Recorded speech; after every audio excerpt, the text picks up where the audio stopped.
Hi, everybody, and welcome to the Friday edition of Moohead Radio. I told you I would be back on Friday. The last 8 days, I have been suffering from a cold that is like one of these major cold kind of deals, and it took my voice away completely, and so I missed one day's show. How And bad is it? well, I mean, let's put it this way. There were, and even now, I feel like because of allergy season hitting in Florida at the same time, I'm getting hit from two different directions. Today's program is going to be a little bit of a departure, which I'm sure everybody's standing up and applauding. Yay! The Oh, the man. idea of the genesis of this podcast and the programming I've been doing for 25 years now, it was all pretty simple. It was that at the time, uh, I was given some medication that I shouldn't have been, and I couldn't sleep, and I was just like, and I want to do something that was fun and something that would keep me busy. I had no idea it would be a 25-year, Dancing with the Stars, but it's been fun. But the reason behind it was 'cause I wanted to find something to talk about that I enjoyed. I'm a fan, have been a fan for a long time. And it's easy when you do this program to fall into a trap where you're just saying things for reaction's sake. How many people are subscribing? How many people, live viewers, do you have at a given instant? How many people overall listen to the program after the archive runs? All of these things, but at the heart of it still is that I'm a fan. And I wanted to play something, and this was from today's uh, 5 Good Minutes with Windy, Brian Windhurst. And everybody knows that I have a good relationship with Yeah, Brian we love Windhurst, Brian. and local guy who made it good. And this is what I have chosen to play for you first. And this is where the show begins. Here we go. I know that the Cavs organization is very smart, but I also know that Cavs fans are smart. And when Cavs fans notice that Jared Allen looks like a different player with James Harden out there and not Evan Mobley, I understand that the Cavs organization probably realizes the same thing. What is the conversation around the league right now about that dynamic? I have a very short answer to that. I don't want to hear anything about Jaron Allen and Evan Mobley in the regular season. I only care about how they're going to look in the postseason. That's it. Whoa. That's what Brian Winters had to say today. Now, I'm a little bit let down, and the reason is the fan in me knows from wanting to cheer the team on and do well. But I do a lot more researching online than the average fan does because I do a broadcast. And other people have to work. And I think everybody, not my excuse. yeah, everybody feels like the Cavaliers have underperformed in the postseason. I don't think this is not a new take, news. No, not a fresh take, and it's something that, quite honestly, I'm sick of hearing, and I'm let down that I'm hearing this from the number 2 ESPN guy in their bureau. It disappoints me. I can understand why it's sad because Jared Allen is soft. The Cavaliers are soft. They had the best record in the league last year, and they just fell apart in the playoffs. And the year before, they fell apart to the Knicks, and yada yada yada. All right, but there's a different way of looking at this. Instead of focusing on here's what the Cavaliers have done in the past year, 2 years, and proven themselves to be soft, I want to take a broader look and to take a look at what the league has done and how that affects the way we think about the team that we are allegedly cheering for. All right. And here's where this all starts for me. And I'm going to share something else because I just do enjoy. I enjoy my job here, even though I don't get paid for it.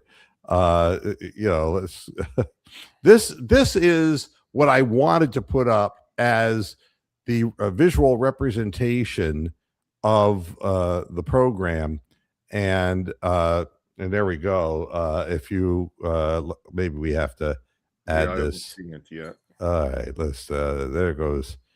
Well, wait a minute. This thing drives me crazy, like no one else. Why isn't this Find young showing? cannibals. Yeah. Well, it says stop screen, but I was sharing the screen. And it says share the screen. And I choose what I want and I share it. And it's not coming up.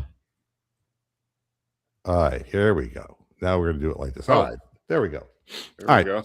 This is my representation of how the NBA controls the narrative about teams. I will judge the Cavaliers the way Brian Windhorst did the day that I see the NBA become consistent in the way they treat every team in the league. And until that changes, I'm not going to take the lazy take and piss all over the one franchise in Cleveland that actually continues to improve itself and continues to be competitive year in, year out. And even though they are a neglected, medium-sized, small market. What I want, and it's like, oh, so he's going to blame the refs. That's what this show is about. I'm just going to share a story with you so that you can understand what I'm saying. We get James Harden, and we. God, I know where this is going. I could. Yeah, and we get rid of Darius Garland in the process. Yep. And we know that Harden has played for a lot of title contenders over the course of his NBA career. God, yeah. And there is one thing that has been consistent about James Harden until now. He gets fouls called on him, except for when he's a fucking Cavalier. That's right. Harden drew fouls like shit draws flies with every contending team that he played for until now. In his years with the Rockets, he drew over 500 fouls per season. 500. 500. And that would be over the course of, the number of games that he played. That would be about seven a game. But in his 5 years with the Rockets, he actually drew 10.4 per game. Okay. 10.4. Right. Now, so they do keep statistics on stuff like this, folks. If you're not lazy and you start, I didn't know that because I'm too lazy to look. Well, I mean, most people just say, well, there are people who are just going to use stats to clobber you over the head. But this is something that every basketball fan, and especially every Cavalier fan, should know. Oh, God, it's blatantly obvious. In his time in Cleveland, extrapolating the 7 games he's played in Cleveland over a full season, all right? Yeah. It would be 200. Yeah. Yeah, it's like 2 calls a game. 40%. Yes. Yeah. He would go from 500 fouls, as far as, and it would wind up 200 with the Cleveland Cavaliers. And here's the thing about the NBA that bothers me. The NBA wants to make sure that the lesser teams don't tank games. That's all they're talking about now is tanking. Oh, we can't allow tanking because that's not good for the image of the league. But you see, whether they tank or not, they're still lousy teams. And that's what the problem is. That if the Wizards decide they're going to tank, there were years when they decided not to tank and they still sucked. And you wouldn't be able to tell the difference. I mean, they don't have the horses, plain and simple. But you see, they don't mind lousy teams remaining lousy.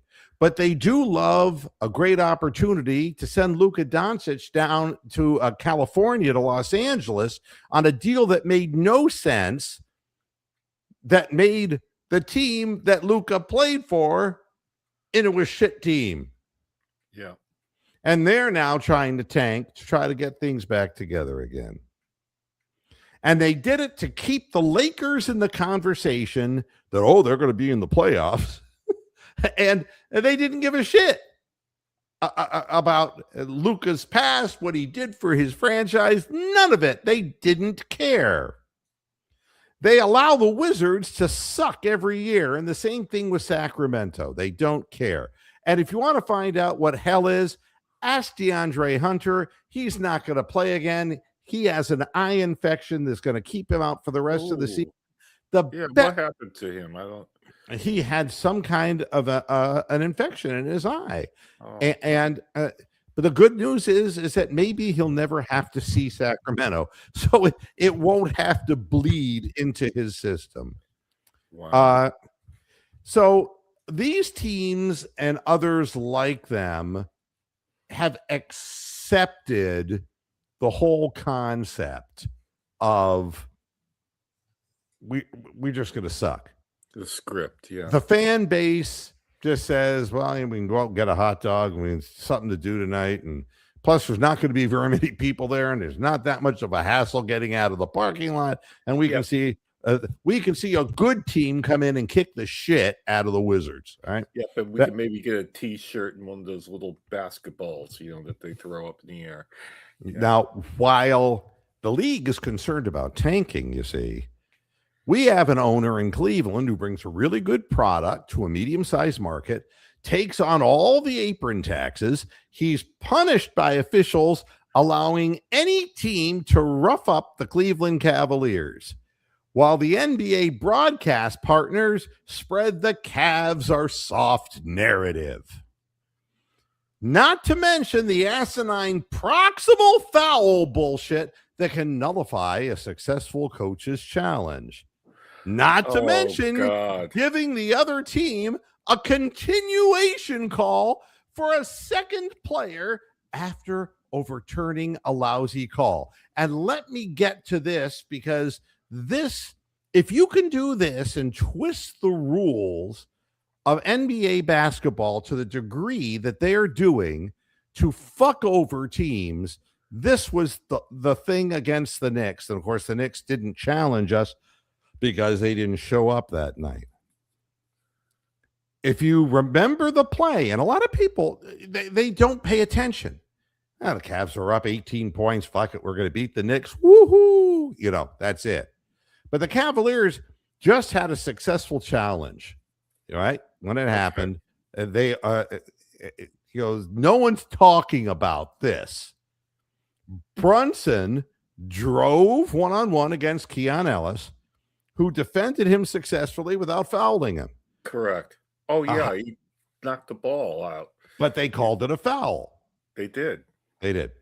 Brunson attempted a shot that hit the rim and then was tipped back up by Mitchell Robinson, but the foul was already called during that time frame on Keon Ellis's the defense of Brunson. Yeah, remember this well. Kenny calls the timeout and challenges. The refs come back and say it's a successful challenge. But lo and behold, because it was not a foul, imminent possession considers it Mitchell Robinson's ball, who tipped it in. Yeah, even though the whistle blew. Only the Cavaliers could have a successful challenge that awards the opposing team 2 points. Now, if you're a fan and you sit and get off on this, then maybe you should find Morticia Adams or some kinky bitch to kick the shit out of you in your living room, because this is stupid. You're paying all your fucking hard-earned money to watch the game, and the game isn't there. Wow. That can't be true. I mean, proximal possession was designed of, well, whoever got their hands to the ball, who was going to get the ball. Now that we know it wasn't a foul, who would have come up with the ball? If it's not clear, you do a jump ball. If it is clear, that team gets the ball. But how does he get the ball and put it back in and get continuation on a play that he wasn't part of because the foul stopped the play? I think you need the John Madden voice for that Oh one. my God. I mean, yeah, it should have been side out to the Knicks at worst. They said it wasn't a foul. So, I mean, nobody, if he tipped it up, then he didn't have control of the ball. What if the ball had hit him off the head and went in the basket? Wow. I mean, this is the way the league gets its way. And it really fucking pisses me off because there's so many examples of this that happens all the time. How many free throw attempts per game by season did James Harden have? Yes, they keep stats for that. And I'll read them to you because his career started in Oklahoma City. We know that he really got going with the Houston Rockets. Here's starting with the Houston Rockets, all right? 10.2, 9.1. This is starting in 2012. 10.2, 9.1, 10.2, 10.2, 10.9, 10.1, 11, and 11.8. Wow. The fucking crazy Russian owner buys the Brooklyn Nets, right? Yep. You know, I'm going to move them to New York City. This is the reason why I do this. So he goes there to a lousy team, the Nets. Suddenly it's down to 7.3 free throw attempts per game. And then he gets moved to Philadelphia. And you know, Philadelphia, that the process that never processes, 6.2 free throws a game. Yeah. And then the Clippers, it's like the Clippers. Yeah. They're the They're second. in the league. Yeah. And that's a good comparison. Ironside would be the Lakers, and Mark? He would be the Clippers. He averaged 4.19 free throws and then 6.39. So literally, he lost 40% of his free throws, and now in Cleveland, he starts out much the same way. So, what has happened? Well, they've managed to injure James Harden because he got body blocked to the floor, and he had to catch himself with his offhand, and he's got a fracture, a displaced finger fracture, and the reason is because, and they didn't even call a foul. Yeah. He was going in just trying to lay the ball in. And the guy wails him to the ground. And it's like, hey, welcome to Cleveland. Not a whistle, not anything. Injury. You're wondering why the Cavalier players are all injured. It's the league who's allowing this to happen. Make no mistake about this. Now, they can't control exactly how a guy's hand is going to hit the floor, but, let the bodies hit the floor. Let the bodies hit, the more that you allow a team to rough another team up, the greater chance something is going to happen. Yeah. And if you don't believe that, then now you see Keon Ellis. He has a displaced finger fracture. And they allow other teams, even shitty losing teams, 500 teams, just to whale people when they're playing the Cavaliers. My greatest example is a meaningless team in Houston. And yes, I'm going to go back and piss all over that owner. You've got Şengün. He's a goon, all right. They let him throw his elbows, man, like he's doing Chubby Checker's latest dance. What the fuck? Just throwing his arms around. And you take a look at the teams like you look at SGA in Oklahoma City where he was playing, or anyone now on Oklahoma City. Look at Lou Dort. Oh, he's the best defensive player. Well, Jesus Christ. He's got pretty good foot speed. I'll give that to Lou Dort. He's so quick that he can go off the court, rape somebody's wife, and then come back and beat up the player all in one possession. It's horse shit. I'm watching this team, and it's like, well, yeah, you would get a lot of breakaway points, too, if you just rip the guy's arm off and take the ball from him. Yeah. Of course. Yeah. So this is all the stuff, and you can see where the line is drawn. And this notion, Mr. Windhurst, I'm going to wait for the playoffs. And what are you going to learn? What are you going to learn in the playoffs? That the Cavaliers won't get a single fucking call. And it doesn't matter. If they're playing the Knicks, they won't get a single fucking call. If they're playing the Celtics, they won't get a single fucking call. If they're playing the Pistons, God only knows. The Pistons, 3 of them, will go into Cleveland in Cleveland's home games and attack the families of the players. They won't get a fucking call. So people are saying, I think I'd rather have the 2 seed than the 4 seed, or I'd rather have the 4 seed than. Fuck it. It doesn't matter. Yeah. There is no home court advantage when the league cheats. Do you get it, booby? That's it. I mean, it's not like, well, at least we can get some calls on our home floor. No. That's not it at all. You're not ever going to get any calls because you're one of the have-nots. And you know why you're one of the have-nots?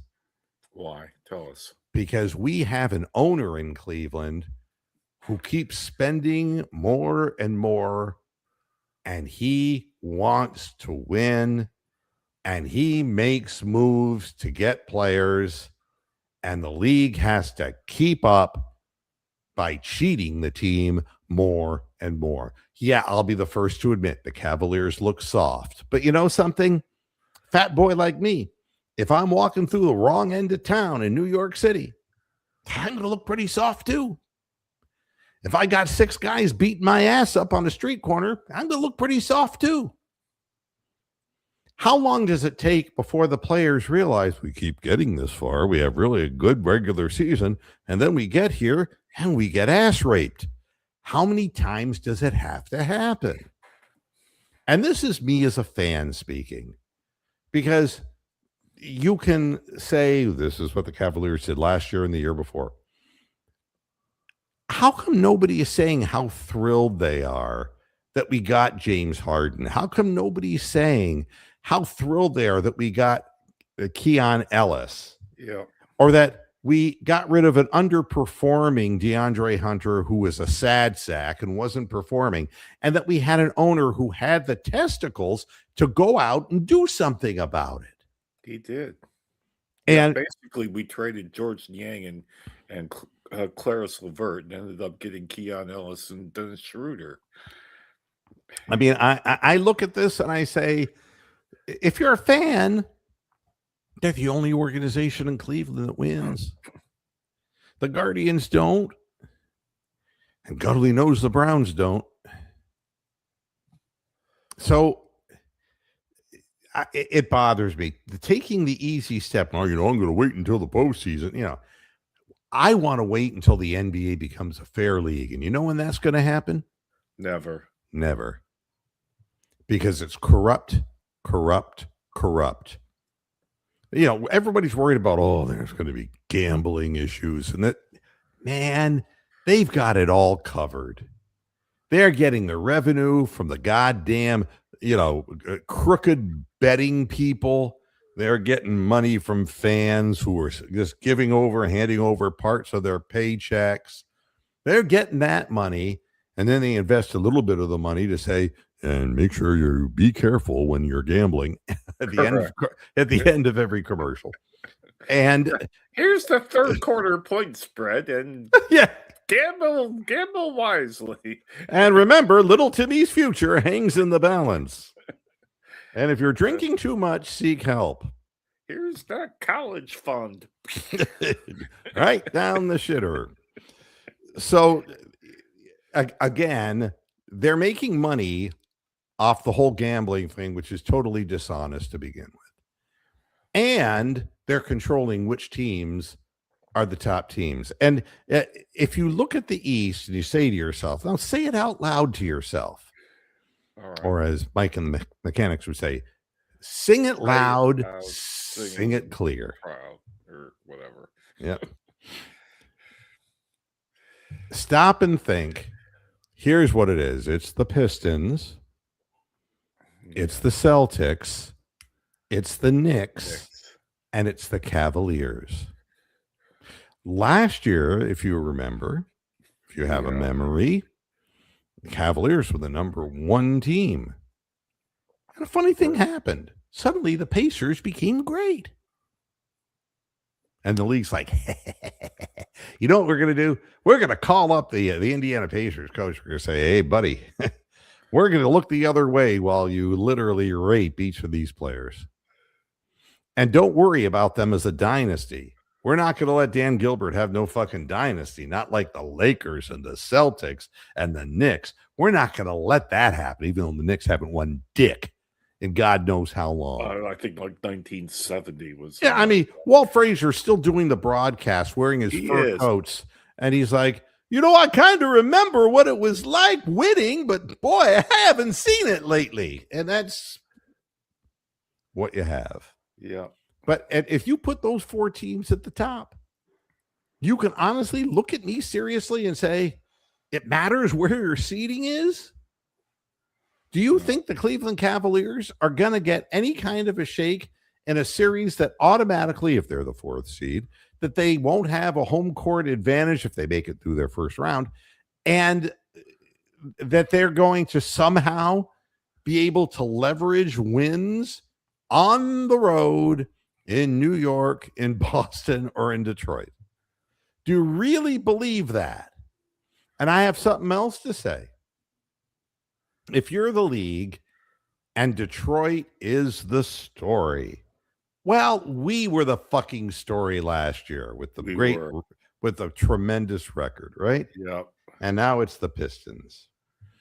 And, you know, it's funny. Nobody's saying, I wonder if Cade Cunningham will revert back to being a 40% shooter in the playoffs when everything changes, when the pressure's on. Or nobody's saying JB Bickerstaff's never known an offense that would be worth a shit. But, you know, we think that we think they're the team of the future. No. You know what they are?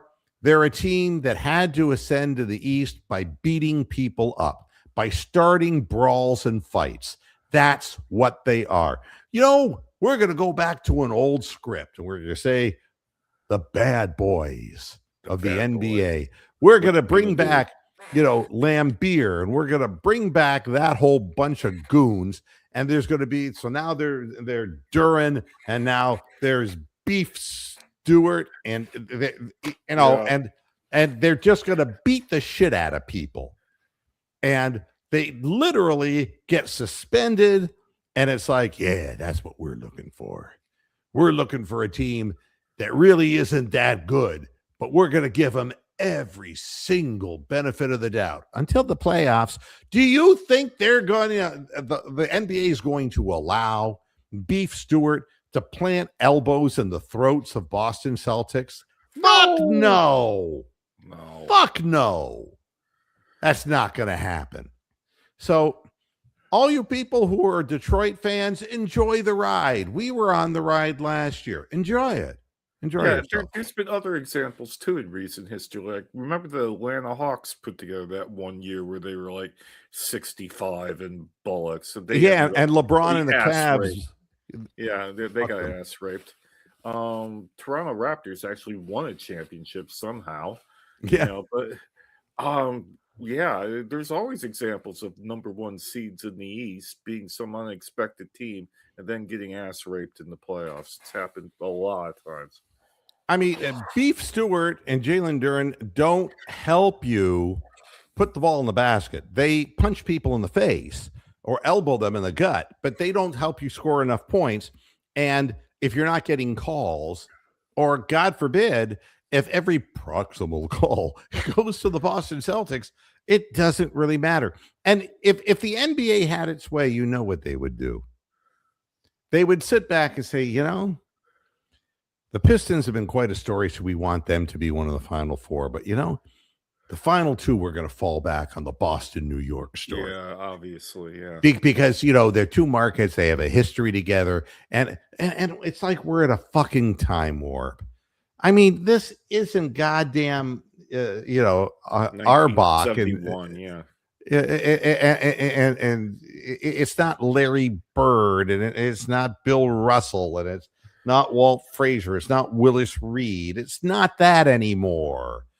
These teams really, Tatum's coming back, and it should be just perfect timing, and you can see it all coalescing. That's what you can see. So Detroit fans, enjoy the ride. It ain't real. This is what they want. But now, what have I seen from the Cavaliers? Well, it's going to be hard to tell now because all of our guys are injured. Because in the last 7 games since we've gotten them, teams are just beating the shit out of the Cavaliers. Oh, God, man. Schroeder got thrown around like a rag doll. Absolutely. Against by the Bucks. And the Bucks are an under 500 team. What would the benefit be? The only benefit for the league is to hurt Cleveland. I'm sorry. That's the bottom line, Mr. Windhurst. And you're going to reserve your judgment. I'm going to speak my fucking judgment now because I've been watching this. And you can't tell me, that all the ingredients in a stew change and the stew still tastes the same. You can't tell me that. I'm too fucking smart to believe that. So you don't have Ty Jerome now. You don't have DeAndre. You don't Hunter. You don't have Darius Garland. Who else don't you have? Strus. Yeah, right. You don't have any of those players. And the same thing is just the same problem. It's infected the organization. It's like a bacteria in the locker room. That's lazy reporting, Mr. Windhurst. That's lazy reporting. That's going with the flow, the NBA flow. Make it a fair game, and let's see how we do. Let's see how the Cavaliers do. And assuming that we have a healthy Harden, and I really don't care whether we're the 1 through 4. I don't care. It doesn't matter. I mean, LeBron routinely finished at 4th and 3rd, and we went to the finals like 4 straight years in a row. LeBron broke the Celtics' hearts. He broke the Hawks' hearts. He, over Toronto, the Pistons. Yeah. You name it. He broke their hearts, and it's like, fadeaway shots at the buzzer, bank shots while he's falling out of bounds 28 feet from the basket. I mean, it's not something the league was controlling. It was that we had a great player. And to be honest, he was the most marketable player in the league, even though some fans in Cleveland don't want to acknowledge that. Yeah. He was the most marketable player at that time, not now, but at that time in the history of the NBA. Yeah, that was 10 years ago now. And yes, LeBron got calls. Yes, he did. He also took punishment, but I'm not going to say that other big time players haven't taken punishment. My goodness. Yeah. I mean, Giannis, the only punishment worse that he takes physically, because he's not a 3-point shooter and he's got to take everything to the basket, is that he has to go back into the locker room and see that Jimmy Haslam's part of that organization. Yeah. Yeah. And I mean, that's more injurious than anything that an opponent could do to him. So, I guess it bothers me more than anything, the lazy takes, The other thing you can mention is that Kenny Atkinson, how is it possible that he is like 80% correct or 75% correct on his challenges. I mean, it's because the calls are so Obvious. egregious. They're They're obvious. so egregious Yeah. that the league has to reverse them because they've been caught out.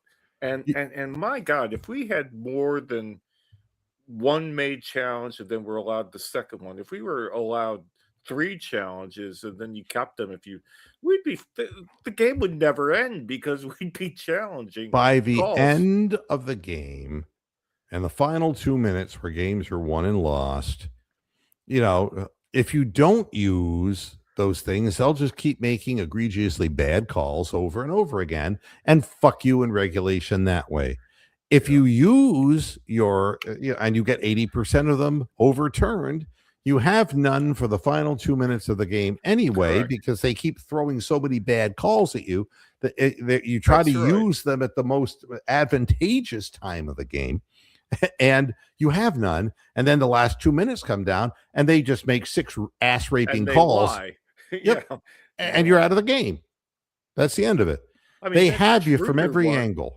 That Schroeder one the other night, man, Ugh. was just fascinating. Well, it's just that's how they have to cheat when fucking Schroeder scores 26 goddamn points. Yeah. When Schroeder actually starts making 3-point shots. And they had to, on the fly, figure out, well, we better tell them to start fouling and we'll turn our heads the other way. And that's how it goes what down. happened. That's And exactly. all we can ask is to make it close in the end. And then whatever we need to do, we're only one call away from fucking Cleveland. Yeah. Cleveland, all this time, it's taken them to catch up and tie the Knicks. Well, we're going to take care of that in one night now, aren't we? Lousy fucking 25 and 31 Bucks team that incompetent team, a team that, and the thing that amazed me was that, KPJ, the murderous, the Mr. Assault head case, a former Cavalier who never has amounted to shit because his attitude is all whacked out. He was able, because of his size and his height, just to put balls over guys in the final minute of the game. Yeah. Because we didn't have any of our players. And that's really what also contributed to that situation. But if you're down players, and the reason you're down players is because people are beating the shit out of you. Now, if you haven't heard, Dean Wade is hurt again. Now, he's got a sprained ankle again. And I don't know how many times he sprains the ankle, but I think at some point he needs just to go away. Because his body replacement or something. His body isn't strong enough to hold up because he's playing a position.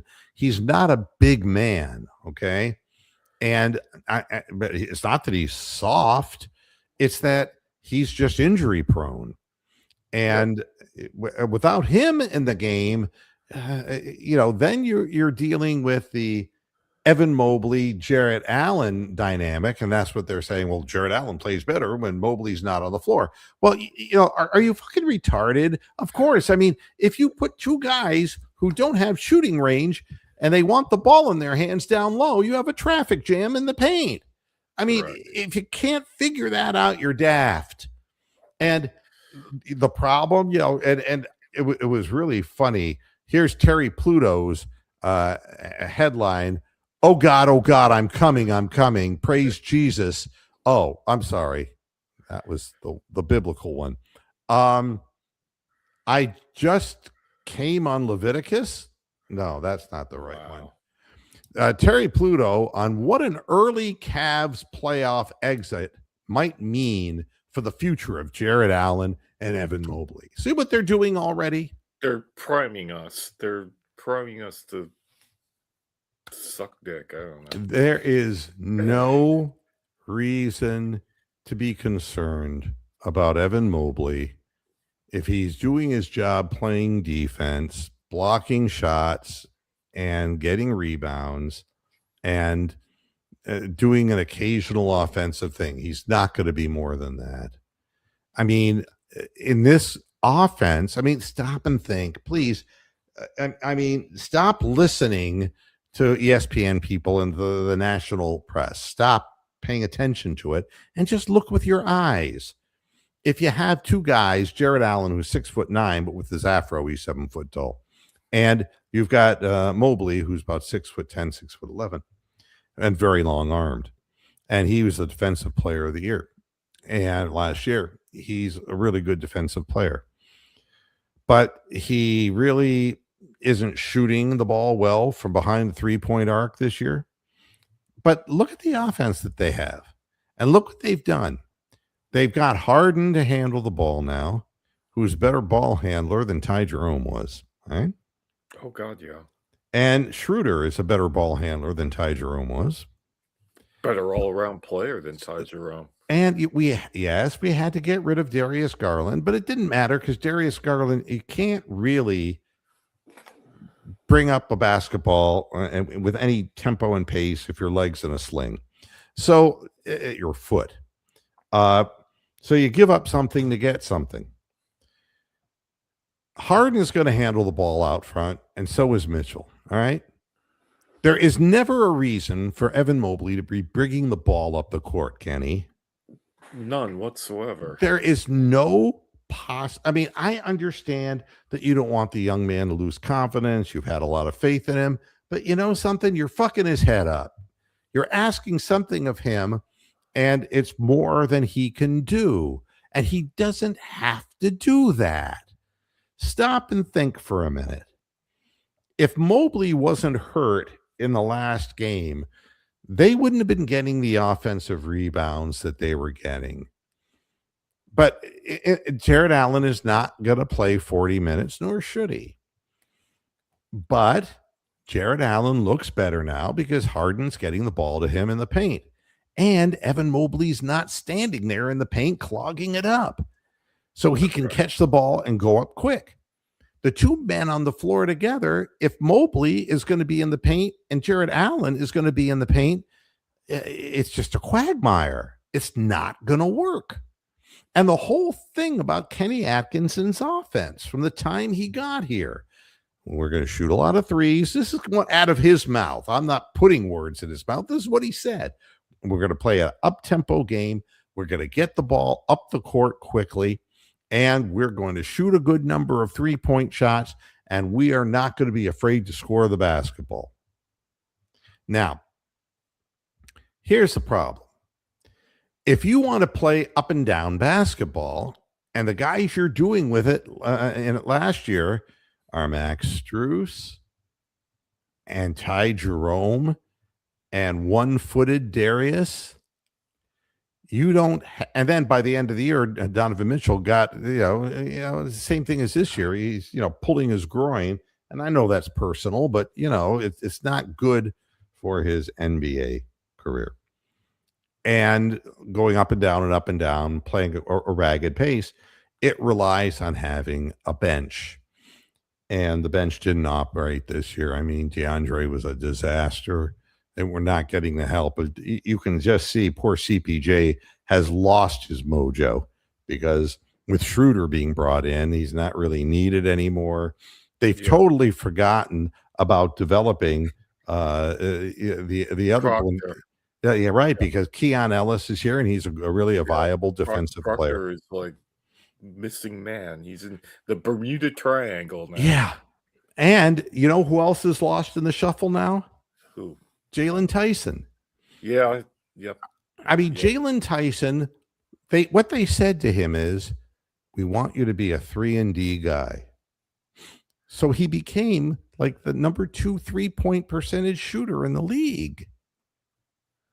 And while everybody was chasing Darius and when he was playing, or Donovan when he was playing, he'd camp out behind the 3 line and just knock him down. Now, I don't know if you saw what Kenny Atkinson said most recently about Jalen Tyson is I haven't seen this. That he's not happy with Jalen Tyson's defense and thinks he can do better. And he's not happy with Jalen Tyson's ball handling because he's turning the ball over too much. And if you look at the stats, such is the case. But again, this is misutilization of players. Jalen Tyson shouldn't be bringing the ball up the court. If you have two legitimate NBA veteran point Hall of guards Famers. on your no, I'm talking about Schroeder and Harden, the Yep. 2 point guards. Yeah. Those are the guys who are really setting up things. Then you have the freelancer Donovan Mitchell, who's one of the best scorers in the game. So why are you putting this additional pressure on Jalen Tyson? He's had a breakthrough second year. Why are you fucking his head up, man? You know, he can help you. He's developed that 3-point shot and a really nice teardrop. You close out on him, he'll get around you and he puts that floater off the backboard or he floats it in the paint. And he has a very high percentage of finishing that way. He's doing something that Darius Garland was never smart enough to do, which was not to drive it all the way to the basket, but to be able to stop on a dime and just get the shot up before the big man closes on him. That's the beauty of what Jalen Tyson's brought to the team. But now Kenny's not happy with that. And he's fucking the guy up.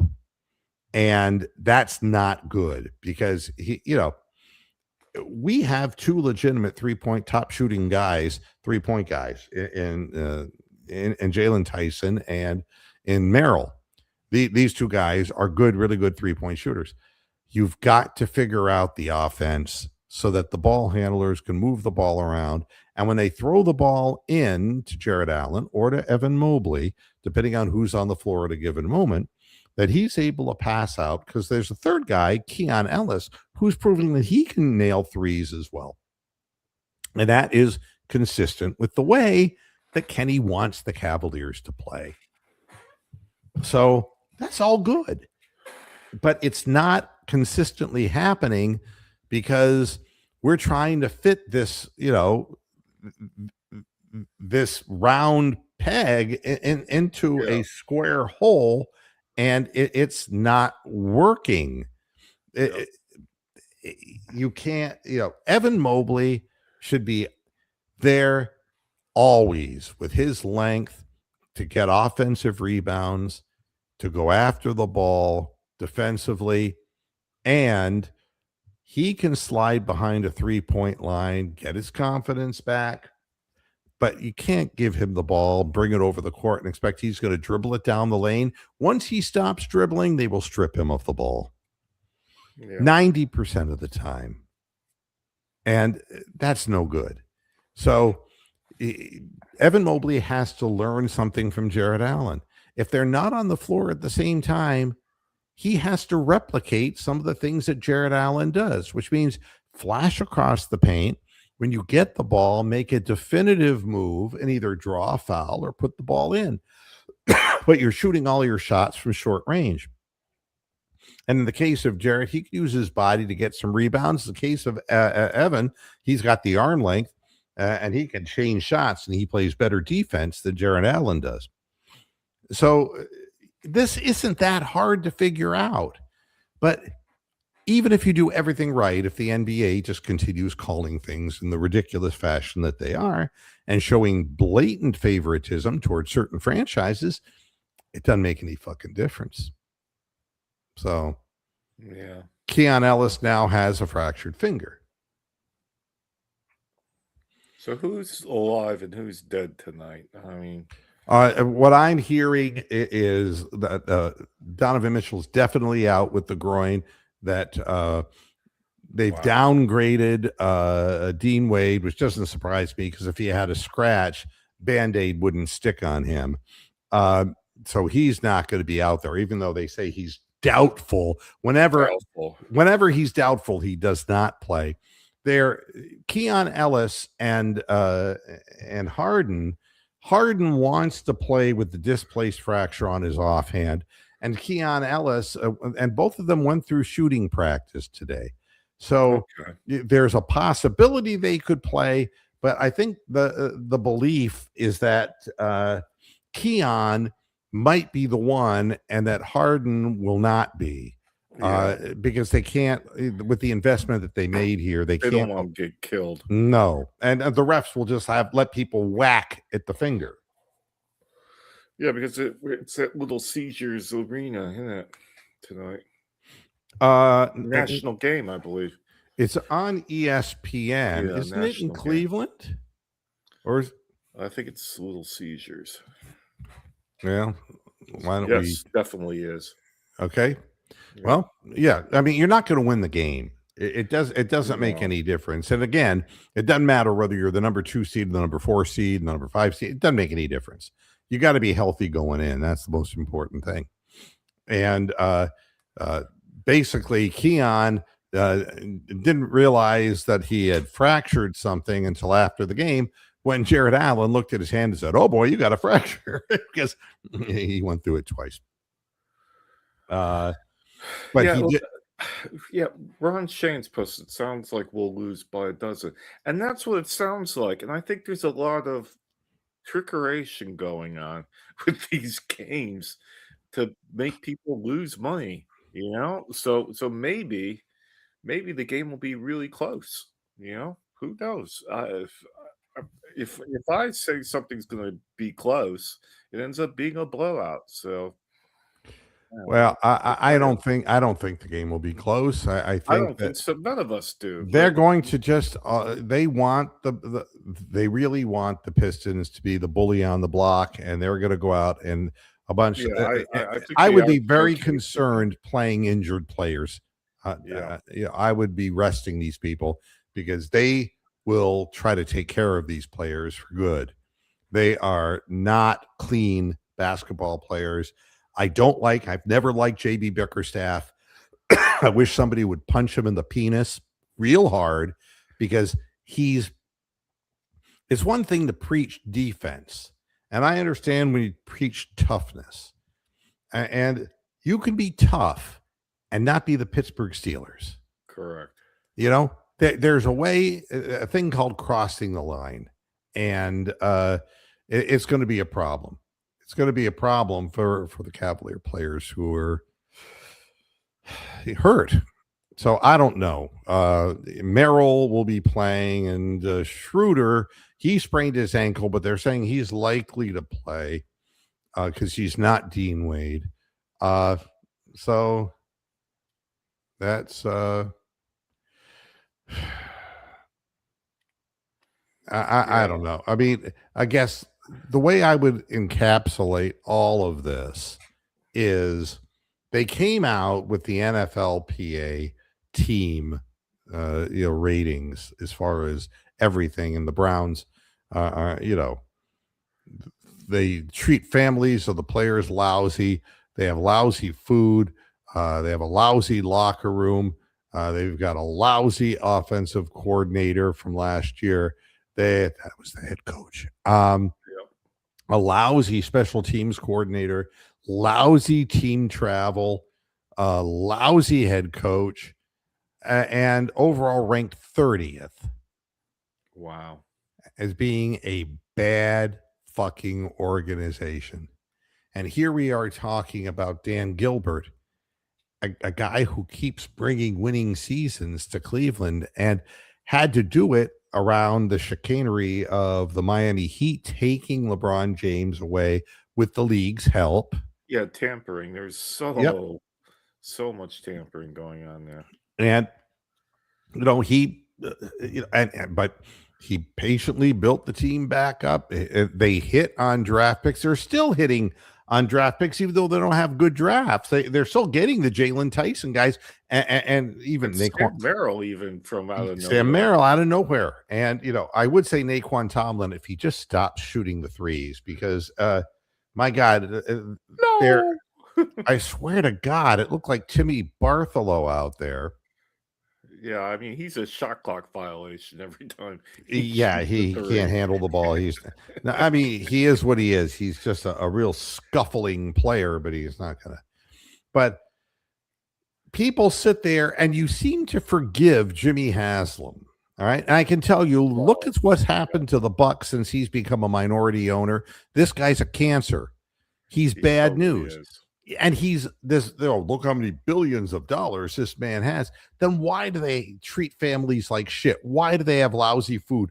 Why do they have a lousy conditioning staff and they have injuries every year? Why do they have lousy offensive coordinators? Why is their team travel way below the league standard?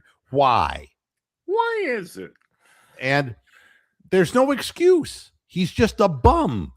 He's a goddamn fucking hillbilly bum. And you've got this other owner who's a wealthy guy with, Rocket Mortgage and all of that. Yeah. And for me to be defending him, I'm not defending anything but Dan Gilbert's record. You can go back and look at what happened to the Cleveland Cavaliers under previous ownerships and the other franchises in Cleveland. And here you have an opportunity to say, hey, this guy actually wins.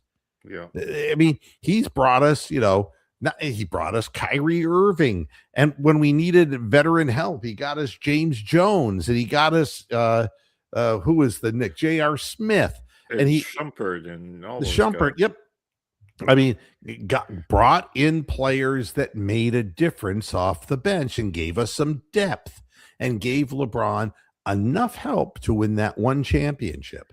Kyle Korver. And Kyle Korver. And if you don't believe me about the league, just remember the definition of one and done is when the Cavaliers win the championship and they ship Durant over to Golden State to keep it going there. Yeah. That's how you know that something is a one and done. Nobody's going to do Dan Gilbert any favors. Nobody's going to do the Cavaliers any favors. You're not going to do your fans any favors. You keep subscribing to ESPN services through whoever your carrier is, and you listen to whatever the bullshit that's spewed on there. But the reality should be right in your face. You should be cheering because you're a fan. You should drop this "we're too soft" stuff. Drop it in light of what the Cavaliers are up against with the NBA. And if you want to focus on somebody who's doing something wrong, look at the Browns. If you want to look at somebody who doesn't deserve to be an owner in a professional sport, look at the Guardians. If you can't play with the big boys, you shouldn't be playing. I mean, I owned radio stations in Danville, Illinois, and Flint, Michigan, and Binghamton, New York. I mean, I wasn't vying to play radio in New York City or in Los Angeles or in the top 10 markets in America. I knew where my place was. But the goddamn Dolans have no place in today's Major League Baseball scenario because they don't have the money. They don't have the funds.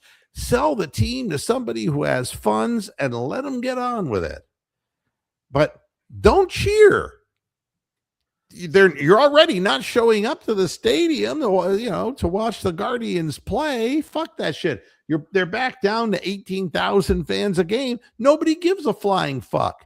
Why don't you support the one goddamn team that consistently puts a good product on the floor and quit your fucking bitching? God. Just aggravates the hell out of me. It does. And meanwhile, before I leave the airwaves for now, until we meet again, Todd Monken, Monken, according to the headline on Cleveland.com, sees the worst kind of potential at the NFL Combine. And you see, now they're getting on Monken early because Monken wants to take a look at Deshaun Watson. And why wouldn't he? We're paying the motherfucker. You don't have a quarterback. You've got Dylan the midget. You've got Shador, the unproven. And you've got a guy who's got experience and has proven he can play the game, but may be washed up. Yeah, 4 years ago was his last decent season. That's right. You got to take a look at all three of them. But you have to have an offensive line in front of either of the three. So, I mean, you're not going to draft a quarterback. So, Somebody needs to tell Jimmy Watkins to go fuck himself. Yeah. You know, I don't want to hear this. And then this. Oh my God. Why is Mary Kay Cabbage cunt? Why is she still writing about Kevin Stefanski? He don't work here no more. Yeah, he's gone. Yeah. If you heard the story that Monken on his 60th birthday received a present from Shador, which was a porcelain horse head. All right. Okay. That's what the Italian mafia used to do, but with real horses. Yeah. Yep. So they went to Kevin Stefanski, who never got a gift from Shador, and why in the fuck should he? Because here's what Stefanski's quote was. You ready for this? Okay. I will say this, and this is for a Mary Kay Cabbage Head exclusive. I will say this. I love Shador. Well, let's do it like I will say this. I love Shador. Casey Kasem said, I loved coaching him. Seriously. He's got the right makeup for the game, and it was Maybelline. And he's wired the right way. Now, I'm just kind of looking at this and saying, why are we even talking about this? And the Browns have to find one of those three guys who will play decently at quarterback to bring them close to a 500 record and fill in the roster with people who can protect the quarterback and block for the running backs. And anyway, Kevin Stefanski has his own fucking problems because the assistant LaTroy Lewis down in Atlanta, he's been fired. The defensive assistant coach has been fired for sexual assault allegations. Sound familiar? Oh dear. Yeah. Oh dear. The Ann Arbor Police Department confirmed that it's currently investigating LaTroy Lewis. This happened in 2024 when he was a coach on the University of Michigan staff, which doesn't surprise me either. I don't know. Yeah. So, you know, what that comes down to is, I mean, the woman is claiming that she got raped, flat out raped. She's not saying that, you know, he made me play with his pee-pee. She's saying that she got raped in a hotel room, man. So, and the allegations against Lewis had come 3 weeks after Falcons player James Pierce Jr. was arrested in Florida, facing 5 felony charges stemming from an alleged incident on February 7th, where he crashed his vehicle into a car by his ex-girlfriend and WNBA player Ricky Jackson, and struck a police officer with his vehicle to start a subsequent chase. So I think Kevin shouldn't be wasting his time talking to his girlfriend in Cleveland. I think Kevin should be coaching his team and shut the fuck up. That's what I think. Oh, what a world, man. Yeah, I mean, it's pretty remarkable stuff. And I wanted to leave this show with one last thing, because I'd like to go out on a high note. Yeah, why not? Give us some happy news. Is it faith reaffirming that a man gets his job back? I mean, a guy loses his job and he gets his job back. You remember Dwayne Kuiper, the former Cleveland Indian. Kuiper, yeah, the man of the one home run. Right. San Francisco Giants announcer, I believe. Yeah. Well, his brother was a baseball announcer. And what I'm going to share with you right now is 3 years ago what got him fired. Okay? Okay. All right. So we're going to do this, and we're going to do this, and we're going to add to the stage. Ready? Okay. Glenn Kuiper. Glenn Kuiper. No, the video's unavailable. No. They took it down. This is what I'm talking about, folks. Oh, yeah. Okay. I think the headline says it all, though. Yeah. Yep. Yeah. Okay. But he was fired. but he is being worked back into the system. All sins forgiven, you see. And I'm not going to quit at this point. I'm not going to quit. I want, you know, I'm going to do this. I'm sorry, folks, but I do not give up. Not that easily. I am a stubborn cow. Boo. I will find this. They can't take it down completely I now. will find you. Let's see what we have. I got to get this off, though, and stop the screen here. Let's see what we have here now. Yeah. Good, I found it. You can't hide things from a cow for very long. So we're gonna go back in here and we're gonna share the screen, and it comes up. Da, da, da, da, da, da, da, da, da. All right. And share and Sunny. There we go. All right. You ready? Yeah, I'm ready. We had a phenomenal day today. Nigger League Museum and Arthur Bryant's Barbecue. Wow. Now listen. Welcome back to Kauffman Stadium. I just want to, a little bit earlier in the show, I said something didn't come out quite the way I wanted it to, and I just wanted to apologize if it sounded different than I meant it to be said. And like I said, I just wanted to apologize for that. He had a phenomenal day. He had a phenomenal day. They went to the Negro Baseball Hall of Fame. All right.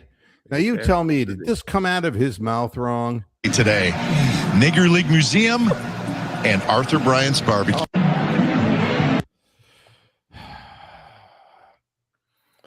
He's back. And you know something? We're living in a time and in a place that we are forgiving the wrong fucking people. And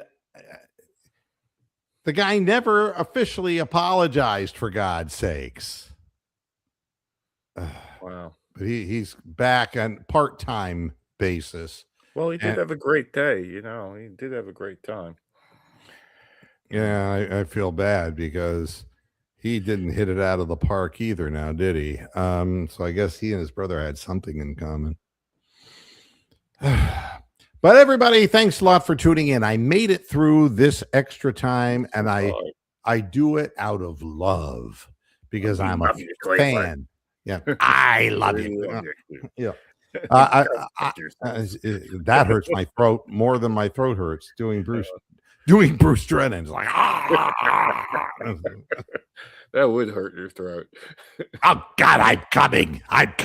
The whole idea of it, you know, we can have orgasm noises for all the impersonations. It's like, right now, I think I'm ejaculating.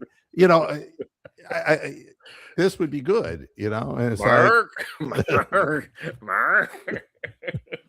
Take it all, Mark. You know, then you have, that's Ironside, by the way. I can't feel my toes. Mark, damn, you're good tonight. Yeah, and then of course there's oh my God, I think I'm going to explode in your mouth. Yeah. Dwayne Stat, you know, trying to make it interesting. Oh, baby. Oh, no. I haven't been able to do that in a long time, Bronk. It's not my fault, baby. I don't care who would be sucking on Hobbin the Knob. I can't do it anymore. Oh, my God. All right, everybody. Enjoy your evening. Cavaliers on at 7 o'clock on ESPN, and we're going to take our whipping. And but if you're a fan, you'll be watching, and no more excuses about softness. Let's give this team a chance before we judge them, because when you judge people who are different group of players, you can't put them in the same situation as somebody who played 2 years ago or 1 year ago and aren't even on the roster anymore. Stop that, man. Be a good fan. And if it doesn't work out, it doesn't work out. But it could be a lot worse.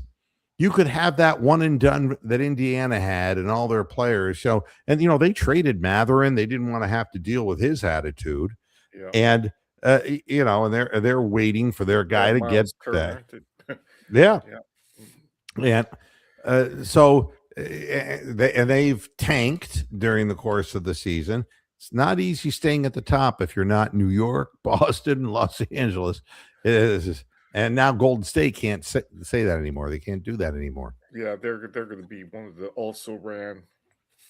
What they're going to do is they're making the Pistons. We were the team last year. The Pistons this year. They're going to have to make up teams out of the Central because I'll probably be the Bulls next year or something. I don't know. Who knows? I mean, but you can see a guy like Kneppel who's playing for the Hornets. He's a fine basketball player. He really has an offensive game. So they can play him up, although the organization has never won.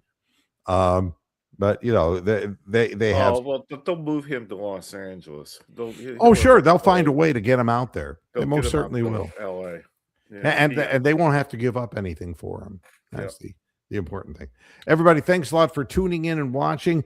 I will be back again with you on Monday. I'm surprised my voice is held up, and I'm going to go take my shower, and then I'm just going to jerk off because I can't find a hooker down here.